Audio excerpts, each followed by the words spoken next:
প্রশ্নটিতে বলা আছে যদি দুটি সংখ্যার যোগফল এবং গুণফল যথাক্রমে 20 এবং 96 হয় তবে সংখ্যা দুটির ব্যস্তানুপাতিক যোগফল কত হবে। এই প্রশ্নটি 31তম বিসিএস প্রিলিমিনারি পরীক্ষা এসেছিল।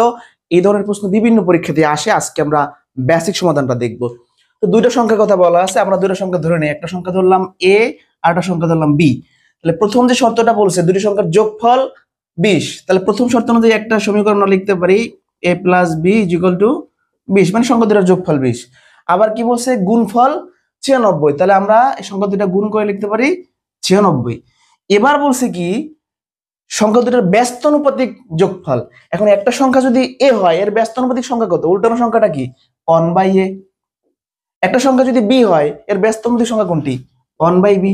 কিভাবে আসে দেখেন, যদি লিখলাম এ, তো এর নিচে কিছু নাই মানে 1 আছে, এটা উল্টালে কি হবে, ব্যস্তানুপাত করলে কি হবে 1/a। ঠিক আছে, ওকে। যাই হোক, আমাদের তাহলে কি চাইছে, এই ব্যস্তানুপাতিক সংখ্যার যোগফল চাইছে। আমরা যদি ক্যালকুলেশন করি, এখানে এ বি লসাগু যায়, তাহলে কি উপরে থাকে বি প্লাস এ। তাহলে এই যে এ প্লাস বি বা বি প্লাস এর মান কত 20, এ বির মান কত 96।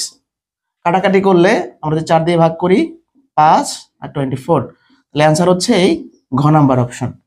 আমরা কি করলাম, দুটো সংখ্যা ধরলাম, তারপর হচ্ছে শর্ত অনুযায়ী দুটো সমীকরণ লিখলাম, এরপরে যে সংখ্যা ধরেছি এদের ব্যস্তানুপাতিক সংখ্যা বের করে জাস্ট যোগ করে দিয়েছি।